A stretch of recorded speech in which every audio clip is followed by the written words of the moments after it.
Hi, my name is Kevin Lee, Customer Experience Manager for Stage Precision. Welcome to this webinar for the introduction of SV Grid Studio. SV Grid is the first truly unified platform for real-time control and automation. It's the foundation for building, deploying, and managing experiences like never before. Whether you're in virtual production, interactive installations, or live performance, SV Grid gives you the power to connect every element, every device, and every data point seamlessly in real time.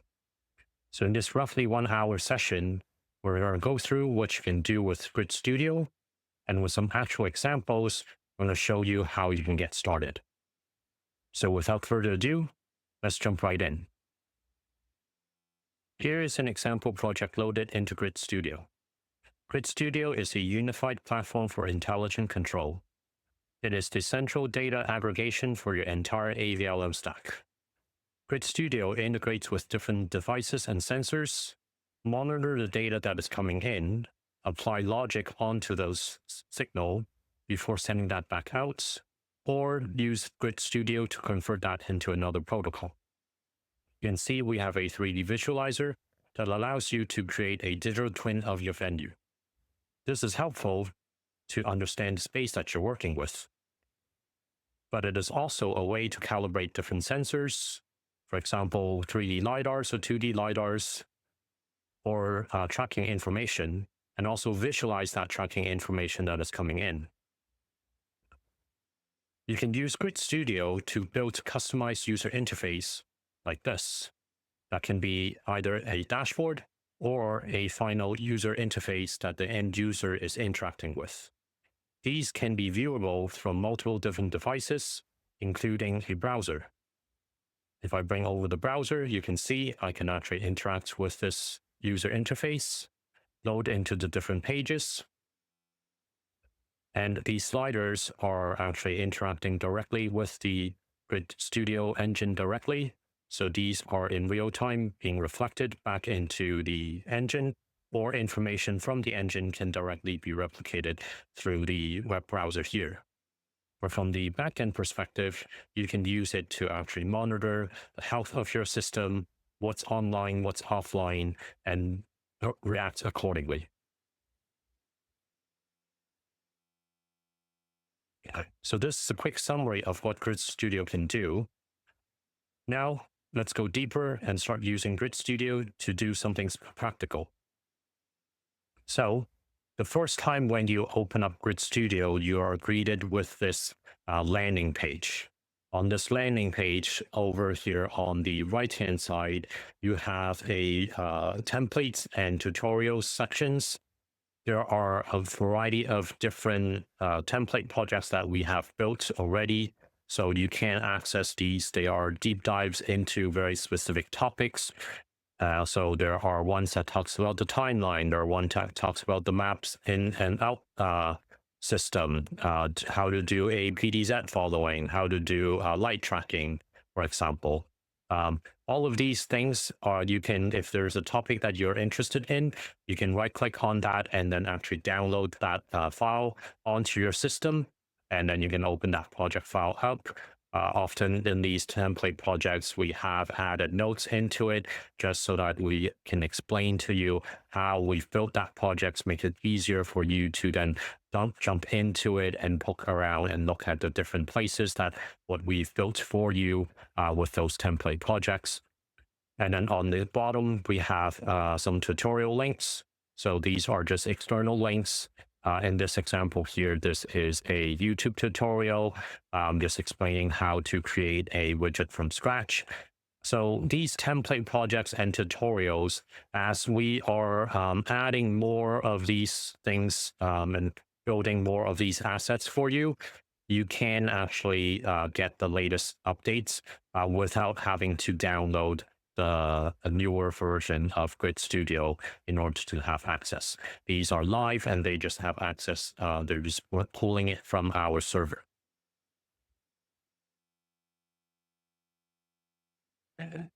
On the left-hand side of this landing page, you can see that there are a list of most recent open projects. So you can have quick access to some of the projects that you have opened recently. If that's not on the list, you can always come in here and actually open up a specific project and find where that project is. And then also you can come in here, then of course, create a blank new project. So which is what we're going to do. So we can come in here, add a new project, come in under, I'm just going to place it over here. And I'm just going to open up the demo project.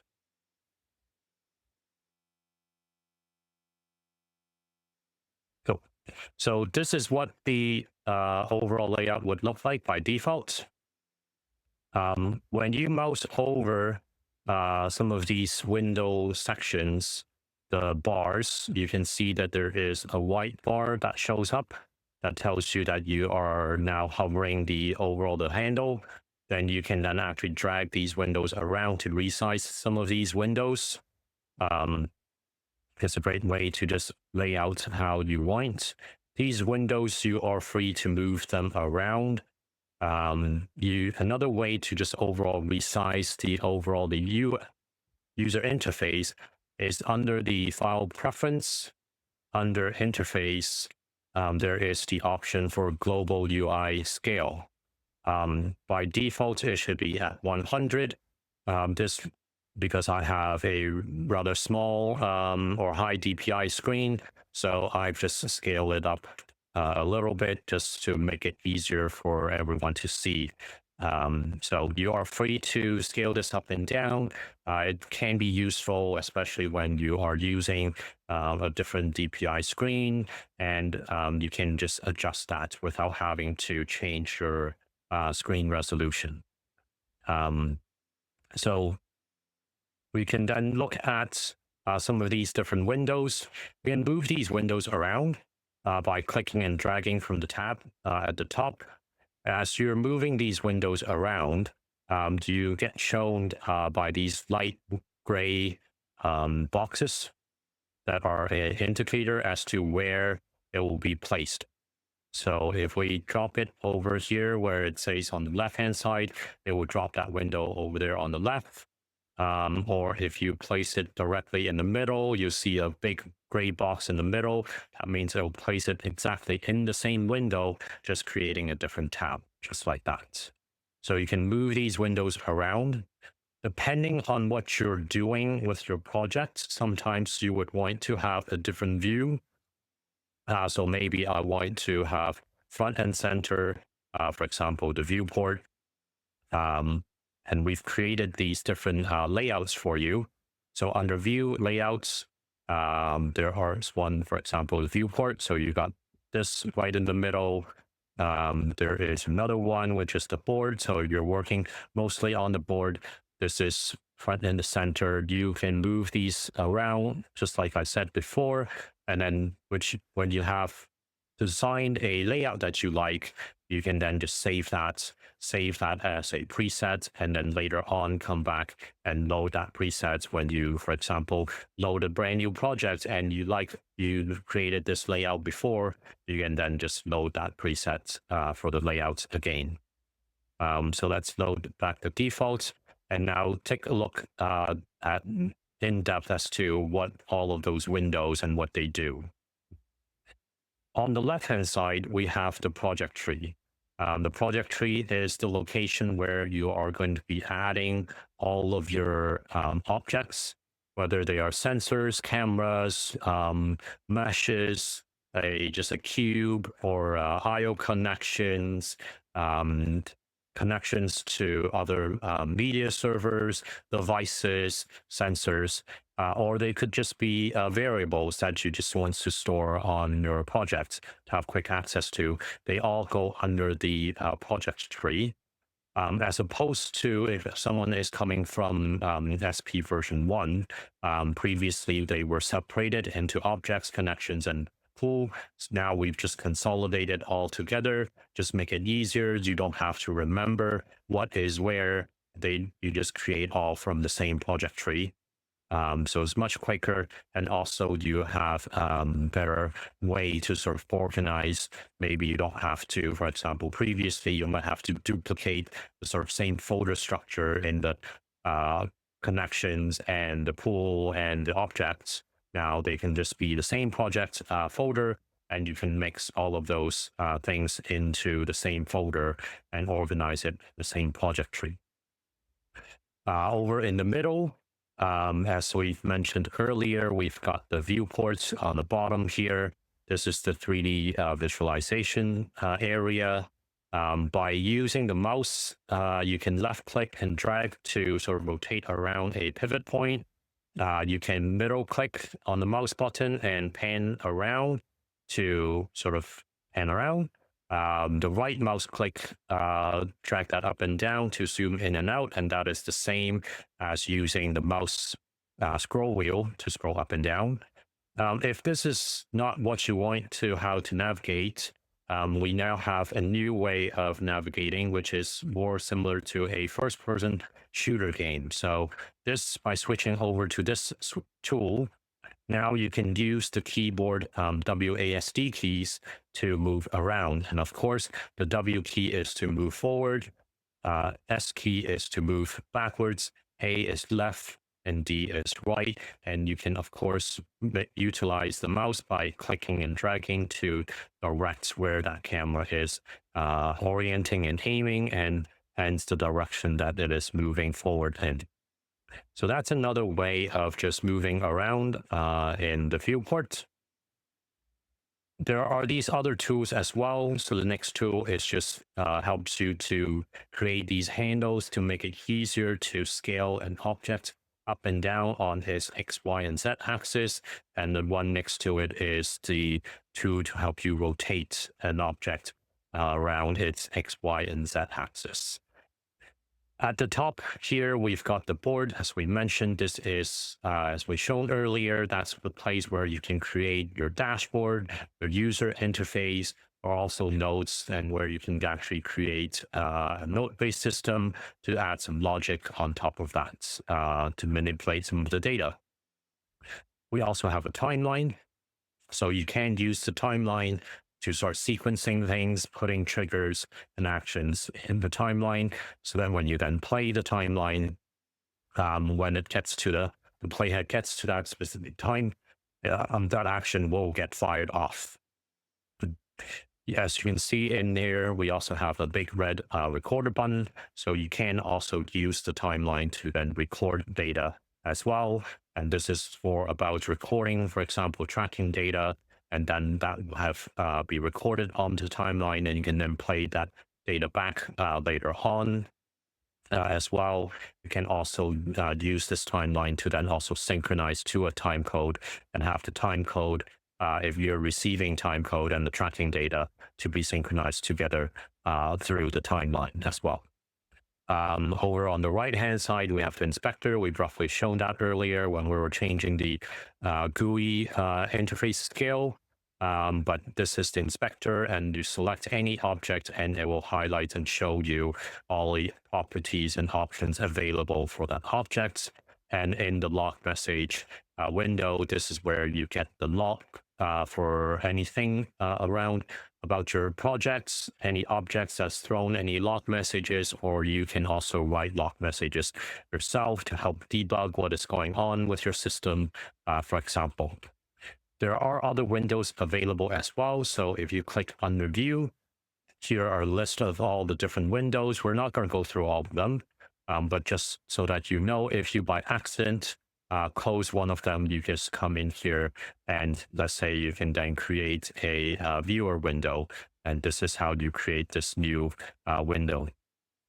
So you're free to then decide what makes sense and how your layout best works for the project that you're working on. So now we've gone through the overall sort of interface and how you get around and use Grid Studio. Now let's use a practical example of what someone would do with Grid Studio. As mentioned earlier, Grid Studio is a platform where you have all this data aggregating of everything of your system, allows you to then take a look at the data that is receiving coming in, monitor what is going on, apply some logic on top of that, then maybe convert that, send that data back out, either with the same protocol or convert it with a different protocol. As a simple example, we're going to assume that we're receiving something like SACN. The first thing you need to do is to create the SACN IO connection. So how to do that is you would come in here under the project tree. There is the option to come in here, click on the plus icon here, or you can just right click and an empty space, and then you can get the same list. You can then scroll through and find that object that you're looking for, or under the search bar, which by default, when you just right click and bring this menu up, it's already there. So you can then type in SACN and you get that, and you can click and then it will create that object for you. With a lot of these connections, you would obviously need to define and tell the software which network interface we're actually receiving the data on. And once that is defined, oftentimes on an IO connection, there are little monitors or ways to actually see what is going on. You can access that through some of the icons or the headers up at the top right of the inspector. And over here, this is the monitor of SACN. So if we open that, you can then see, hey, we are now receiving data. Data is coming in live on universe 1, address 1, 2, and 3. It's great that we can monitor that data over here, but oftentimes, this is not, you're not going to always open up, all of these different windows just to view one value, for example. So what we can do is then on the board, let's create a small little readout of that. So we would need to first create a board. Then from the SACN IO connection, you have the option to drag from the board, from the project tree into the board, and you have the option to create some nodes. And there is the option for a receiver or sender. In our situation, we want the receiver. And by default, it being sitting at universe 1 and address 1. Now, those are exactly a address that we are receiving data on. So now you can see the data is coming in already through the inspector. But of course, you're not always having the inspector this open. So what we can do is then from the output pin of this value, we can then drag out and then create a node. The node that we're looking into is the SPY node. So then now we have a SPY node, and we can now actually, without selecting on that object, still be able to view what that value looks like. Now, assuming that everything looks good, we are now going to convert this into a different protocol. So let's say we want to convert that as OSC message. Again, the same thing, create that OSC IO connection. And in this instance, I'm only interested in using it as an output device, so I can disable the inputs. So this is a great opportunity to actually look into some of these icons in the inspector and what they do. Oftentimes in a container of the inspector, you'll find a little icon like this. And if you click on that, that basically toggles that container on and off. By doing this over here on the OSC input, I'm now disabling all OSC input. Then the OSC output, you can see that there's a little plus icon, so I can create multiple destinations. And then also at the same time, I can individually disable some of those outputs as well. Or if we go up to the one layer higher, we can disable all of those outputs. And as you would imagine, the one at the very top there, that just disables all of those things. So there's a bit of a hierarchy in terms of which one gets turned on and which one gets turned off. So just be mindful of that. And now let me just clean this project up because I'm just sending it to one destination, for example. So similar to the SACN protocol, you can again drag from the project tree and drop it onto the board. And now you have the option to do a few things. And in our instance, we want to use the OSC sender. And with OSC, a lot of you may be aware, you would need to define the OSC address. Other than just the IP address, you would need to define the OSC address. And for example, I want to send it on SP grid float 1. And all I need to do is just connect the two values pins together. And now I am sending OSC messages out. That's great. Now, oftentimes, this is not what you're doing, right? This is way too simple. Your data is not going to be as simple as just converting, just straight up conversion. You need to manipulate that data a little bit. And assuming in this instance, we want to range this value. So one way to do that is again from the value output pin of the SACN, we can drag that out and then create another node called ranger. And with the ranger, you get to define the input pin's lower and upper limit and the output pin lower and upper limit. The input looks fine because it is also between 0 and 1, just like what it's coming in from the SACN. But on the output side, let's say I want it to be between 0 and 255. So that's how I can then rescale that to between 0 and 255, or even you can then offset that slightly and adjust the lower limit to be, let's say, 80. And then now it is between 80 and 255. And now all you need to do is take the output pin and connect that to the value of the to the OSC sender. And now we're sending on that value between 80 and 255. Great. Now that is a simple example of receiving some data, monitoring what is going on, add some logic on top of that before we send it back out. As with projects like this, and as you grow your projects to be more complicated or do more things, you have more of these OSC senders, and it becomes a little annoying if every single time you want to adjust this, you have to look for this node again in this board. And you can imagine if the systems becomes bigger and bigger, to find the correct node can become harder as well. So what we can do is actually, one way is that in the project tree, you can create a variable. So I can literally create a string variable that's going to store this string. So I'm going to call /sp/grid/f1 instead of float1. And then I'm also just going to give it a name, say OSC path1, just so that I know which variable is which. Now that I've saved this, now I want to link this OSC path value to that variable. And to do that, you would need to come in here, right click on that parameter, and under control mode, there are different options, and one of which is variable. And you can then come in here, select the variable, and then choose from the list OSC path 1. And now you can see this is sp/grid/f1. So now that gets changed immediately. And just while we're on this topic, in the inspector, you find some little other icons up at the top of the header. The one on the far right is to lock that so that this inspector is always locked to this OSC sender. The one next to it is to pop out a new inspector window, but also pin it and lock it so that it is only on this OSC sender. So what you can do, for example, I can pop a new window out for this OSC path. Let me select that, make it, and drag it next to this inspector.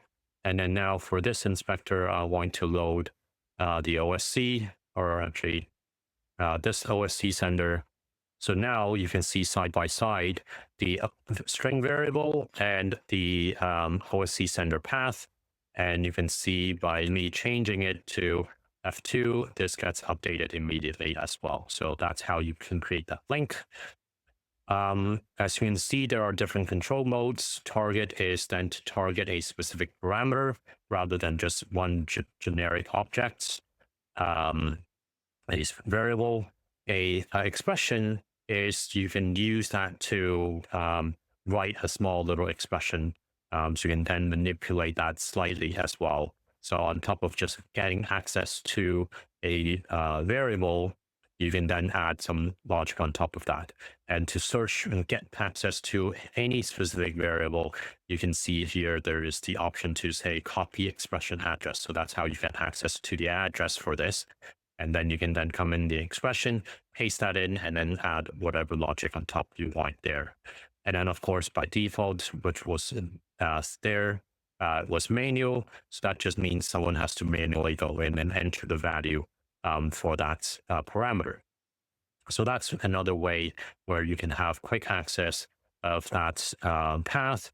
And then under the project tree, then you can also, at the very top with the search bar, you can then search for that objects directly by typing in here. You can also use this to then search for a specific type by saying type, let's say OSC, or just use some of the generic filters that we have provided. Let's say here, so you can filter out, for example, for a camera, for a device, for an IO objects, for objects, for a pool, for a sensor, things like that. So if, for example, you are prefer the sort of version 1 of SP, how everything is laid out, you can, just like how we have multiple inspectors, you can bring out multiple project window up here at the top. And I can then apply one that is for objects, for example, and then let's say I place this here and then create another window, and this filters out, for example, IO connection. So that is then your connection window. So these at the end are just looking at the same project tree. So you just have one single project tree for your entire project.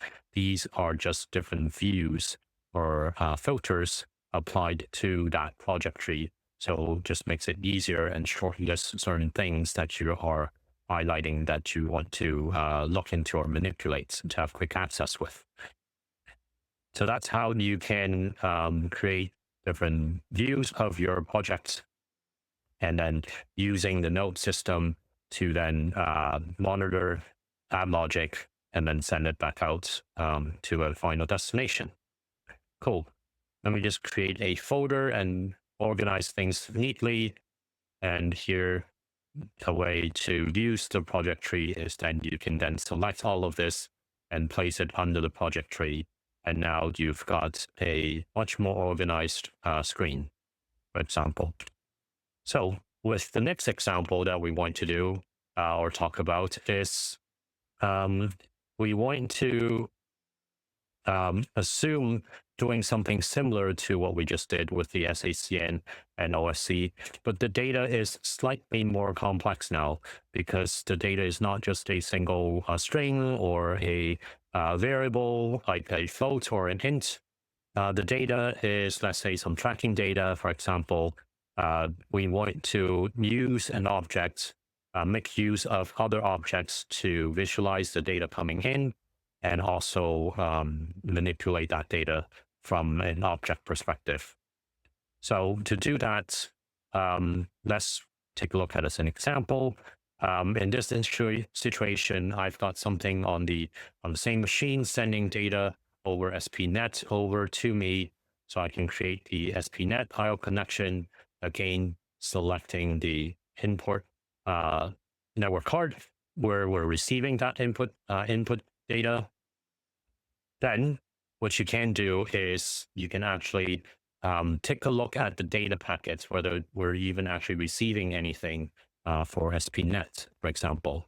So at the very top there on the header of those of the inspector, the second to the left is one called inspector in. Let me bring that window over.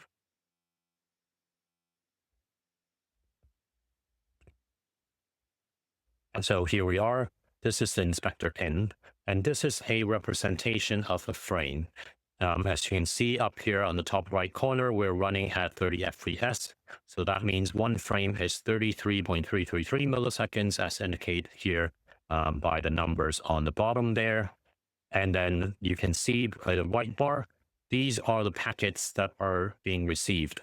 The one in the middle there is basically the average, and all the small ones at the top are then a representation of the history of some of those packets and where they have landed within the frame. If in a situation where you don't have input, and what does it look like? If you lost data, this is what it will look like. You will just have this blue gradient and then just showing that, hey, and you don't see any of the white bars, and that means you're not receiving any data anymore through this protocol. If this is the first time you've created this IO connection and it's never actually received any information from the beginning, then this will just be a gray box window with no markings here indicating sort of a frame or whatever, and there won't be any white bars at the top showing the arrival of those package. So let's just enable that back. And here now we're seeing the data coming in again. And in the situation, let's say, especially with tracking data where timing and framing is a little bit more critical, we also have a way to sort of visualize what is going on that side of things. So let's say if we now change the whole project, instead of running in 30 FPS, we're changing it to be 50 FPS. Obviously, this is not a good situation and setup. And we are showing it with the inspector in to show you, hey, you're dropping a lot of packages. Your data is just all over the place within the frame.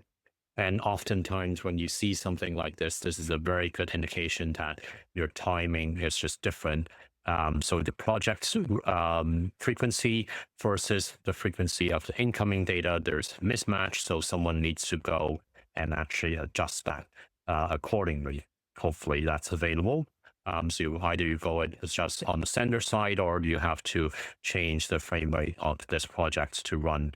But this is on a global instance. So if you have multiple tracking systems, it's probably a wiser choice to go into the tracking system and ask that to be in the right frame rates rather than adjusting the frame rate here on the grid.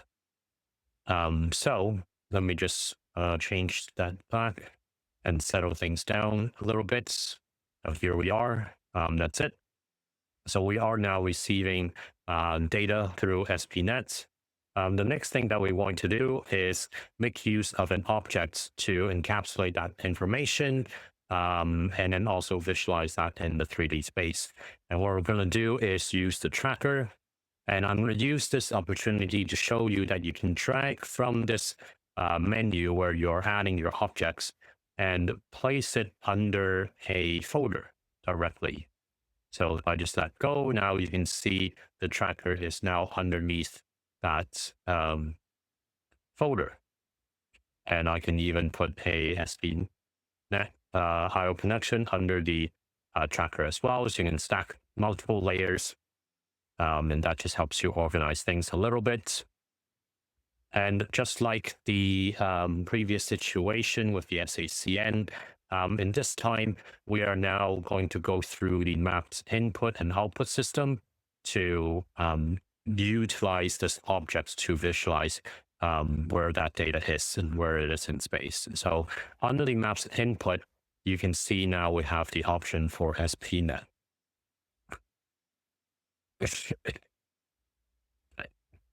As you are creating more of these IO connections and those are compatible protocols associated with that object, that list will be bigger. So these are not all of the ones that are available through Grid Studio. Some of them just have not been created. So we're not just showing you that huge list when you don't have one created or connected properly already on the project.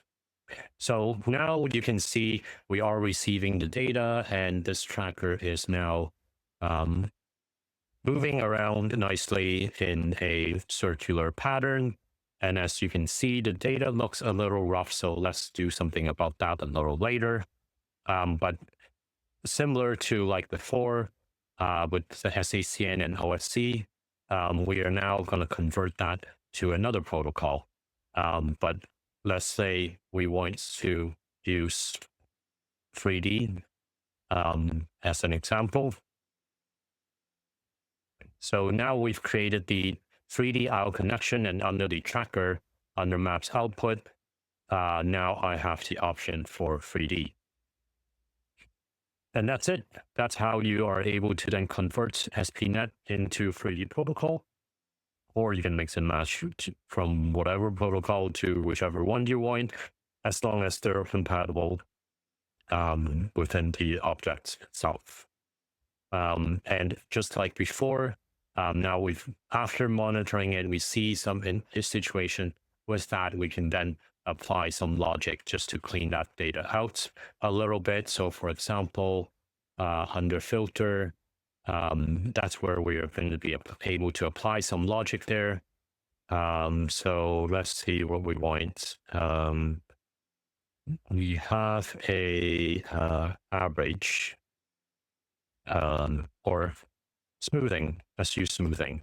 So smoothing just smooths out the data, and as you can see, that helps a little bit. And it's still, there's a bit of jitteriness, so maybe that's not what you want. So you can always just do that and clean that out, or temporarily disabling it, for example. Or I can then use something like a speed limit, and I know at maximum it is traveling 2 meters on the x-axis and 2 meters on the y-axis, or on the z-axis, but nothing on the y-axis. So I'm just limiting it going up and down vertically. So that seems to clean out actually pretty well. Of course, you can spend a bit more time just to make that a little bit more perfect, but that's how you are able to stack multiple ones, and then also turn on and turn off different ways to then see what works best for you.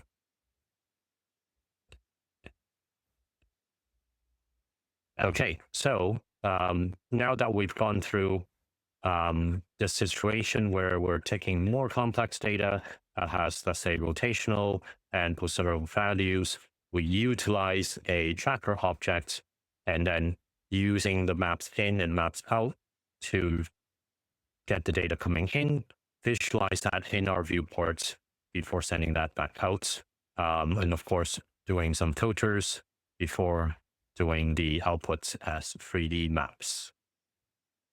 Now, while we are here, you can see that as we are creating more objects into the project tree, this project over here, this number goes up.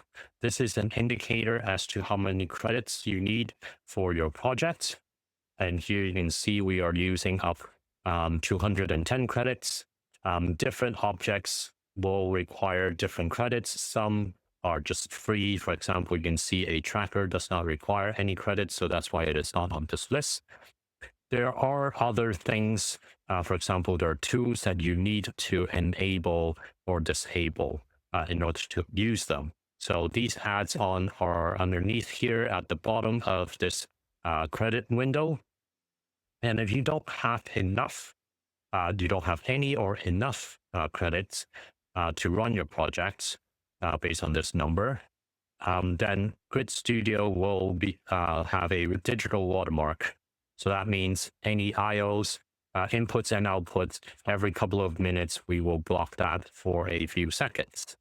But as long as you have enough credits, then off you go. Everything is all open, and you can then do what you need based on the amount of credit available. So this Grid Studio is absolutely free. You can just go online and download that and start playing around. And so even if you have 0, you can start building and then use Grid Studio as a way or as a calculator as to how much credits you will need before going on to our web shop and actually paying for those credits and then applying those credits through a wallet into this project, for example. But if you don't have one, you can still use Grid Studio. So it's been great that maybe you're at the office, you're at home, you're just pre-programming something or just editing or just trying to learn Grid Studio. You can just download, go ahead. And then only when you are deploying onto an actual project is when you actually need to apply the credits onto that machine. But these credits don't get used up. So it's not like if I have here, like, 9,999, credits, and then after using this 210 this project, this number will go down, and then if I open another project, this number keeps eating away. That is not what will happen. These credits will just be opened up, added back again. So that means the credits will stay as they are, as long as you just have enough to open up the project, and that's all we're checking. We're not feeding up those credits as you are using Grid Studio. So that's the credit system. And now let's dive deeper into the next topic, which is the event and action system, which is the last topic of this webinar. So what you can do with Grid Studio is also monitor and react to different things that are happening in your overall system. And how to be able to react to it is, first of all, you need to be aware of an event happening. So that's the event. And then when that event has happened, you can then assign actions into that event.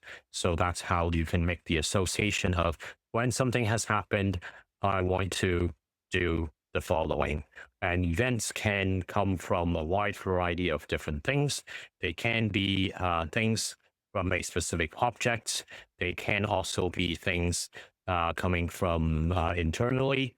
For example, a area object will create events when a tracker, specified trackers have entered in or left that zone. So that can be an event.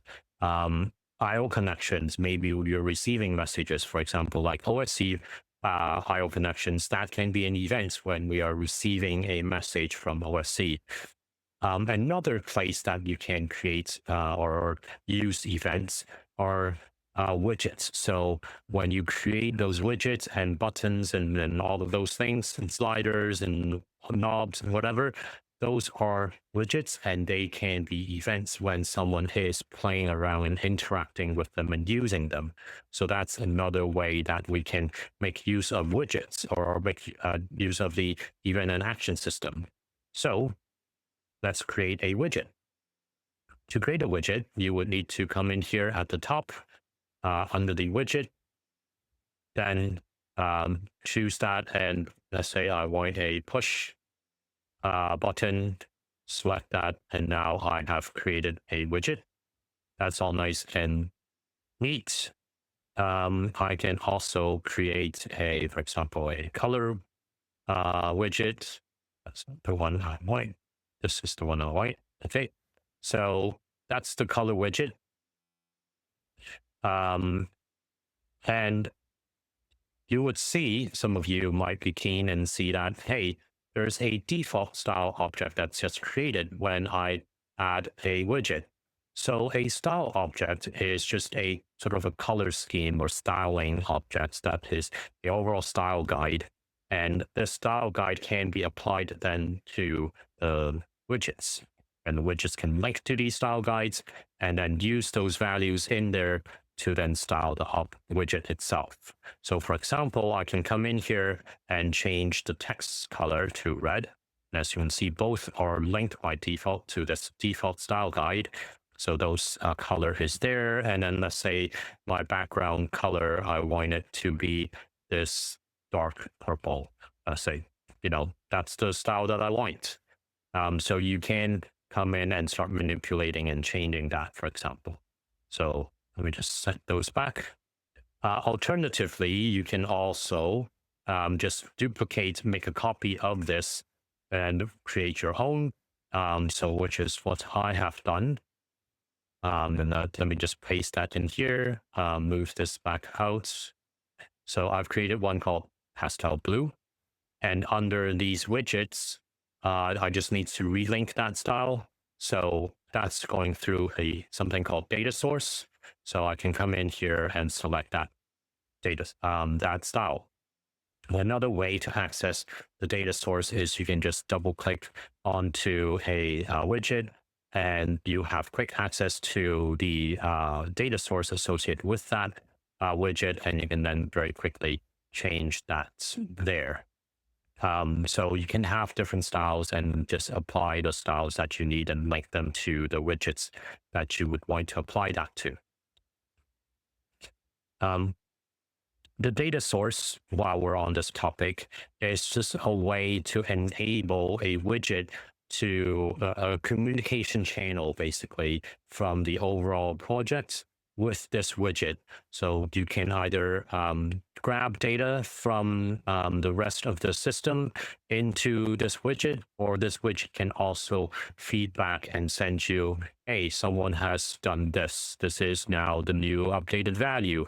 Now, please, someone else can then have access to those data. So that's why it's called a data source. We're not going to go any more detail into the different types of data source and what they do. There are online videos, especially the ones surrounding the whole creation of your own widget. That's a bit more in-depth detail as to what data sources are and how to use them and how to sort of create that and use that through a widget object. Cool. So let me just change these back to the default style. And just here we are. If some of you are moving from version 1 of SP,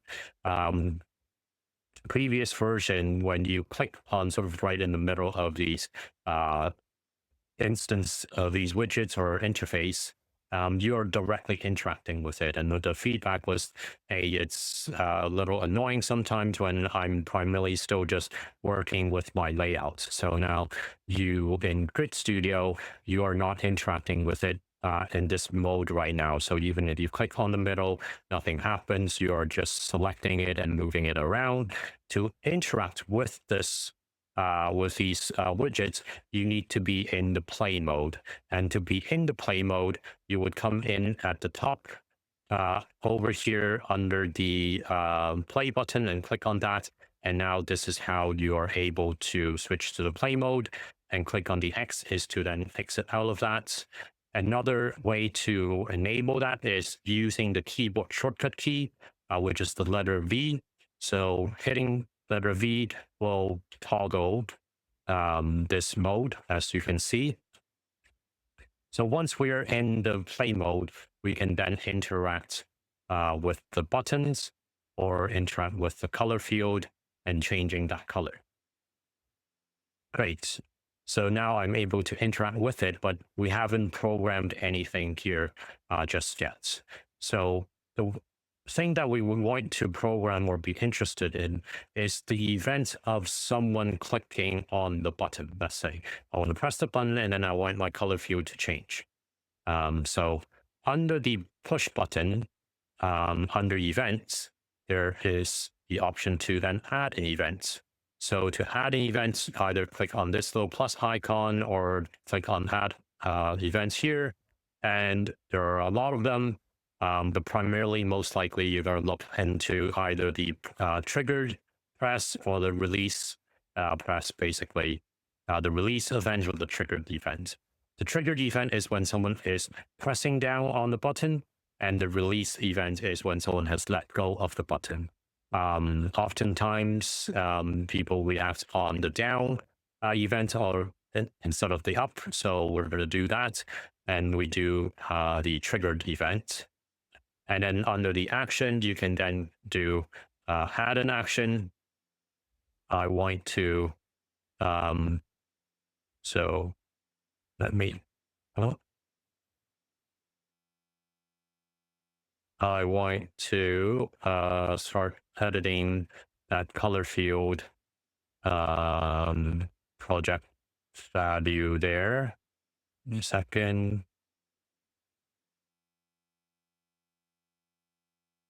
So I can target this color field and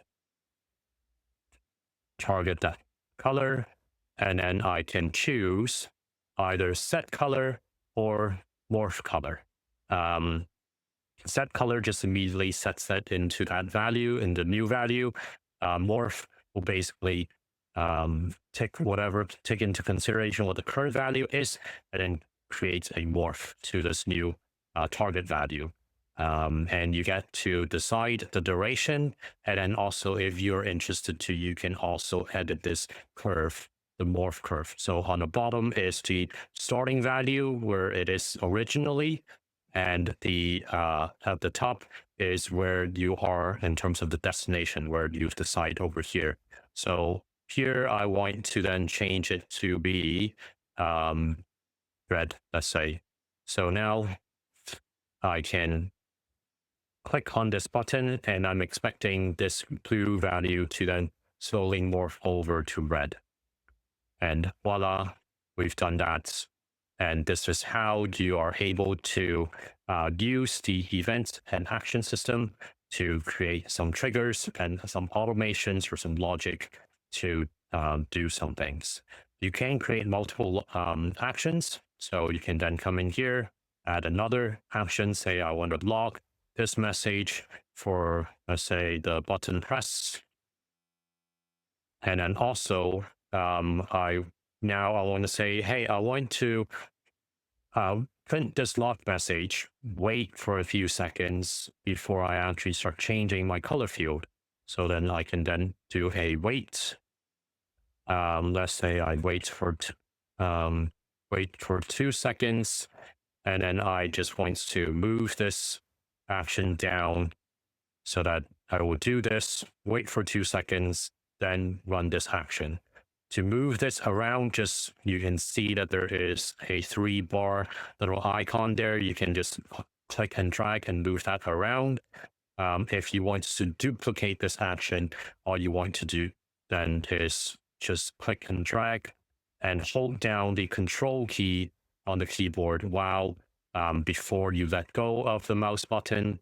Now you're making a duplicate. So maybe I'm going to morph it to yellow first before I morph it to green, let's say. So now if I hit this button, I'm expecting it to morph to yellow in the span of 1 second, if I remember correctly. And there is another 1 second delay because there was a delay of 2 seconds, and then it's going to then morph to green. So we click that and morph to yellow, wait for 1 second, and morph to green. So this is now how you can have multiple actions, add some different logics on top of there.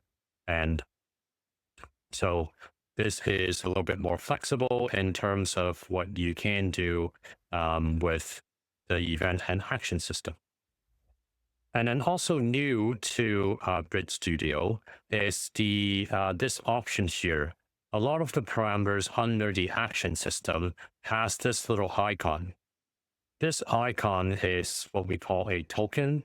So depending on the event, some events will actually pass you some values. So instead of then deciding, hey, I want to just hard code it to be yellow, maybe the color value is coming from somewhere else. So you can then come here and here and then select that, and it's based on whatever that event is, for example. So similarly, for example, under OSC event, I can then say on message, and if I'm receiving, SP grid string, let's say, I can then do a log event, a log action, and then the message is then the input value, which is whatever that OSC message is. So that is how this whole action can be a little bit more dynamic instead of just hard coding things as to specific values. And then every single time you need to have a lot of these events and actions just to do something, for example. So that's how you can make use of these tokens, and some events, just so you know, can actually provide you with multiple tokens as well. It's depending on how that the event is created. And then another new thing in terms of Grid Studio is that now you're able to create events that are not associated with that object. What that means is that previously in SP version 1 is that, for example, I want to be aware of this OSC message on message events. I have to come in under the OSC and create this. And if I have a lot of messages that I'm receiving, it becomes, this list can grow quite big and it becomes quite hard to program and just go through and filter and figure out where things are and what's happening. What I can do, for example, I can come in here under the push button. Let's say I can, let's say I'm not interested in someone pressing this button. I'm interested in the event of that OSC message. So by default, when you create an event, we are just shortlisting the ones associated with that object itself, but you can always come in, click on the events folder, and that you have access to all of the events in the entire system. And then I can come in under the folders. I think OSC is under example 1, select OSC, and then on message. Then now I have access to that OSC message event. And then, for example, I would then want to, for example, trigger this button to do something, or have the, I don't know, the text to be updated based on some OSC message, for example. So these are things that you can then sort of distribute some of that logic to the appropriate locations where it is actually being manipulated. And that's another way of just seeing what is going on and what has happened. And so you can divide those things into a way that makes more sense to you. And then another way to also do that or visualize that information is you can go into the OSC object. There is this one little icon which is called the flowchart. So if you click that, it will open up the flowchart window. And here we are now showing you, hey, this there is this on message and it's actually going through that push button. So because when you have all of these events that are associated or spread out throughout the project, it could also become a little difficult to figure out what is going on and where things are happening. So you can open that up and then you can see, hey, this is a push button. Hey, what is that push button? I can double click on this and then it will bring me to that push button. And then now I can then go and manipulate that event, for example. So that is how you can sort of diagnose your project and always have an overview of how data is flowing between different things and being passed from one object to another. So that concludes this 1 hour session of the Introduction to Grid Studio webinar. I hope you find that insightful and useful. As mentioned before, Grid Studio is absolutely free. Anyone can just go online. Please go to our website and just download a copy and get started and playing around. Maybe even follow along to some of the tutorials that we have. Thank you again for your time and watching this video. And I hope to see you in the next one.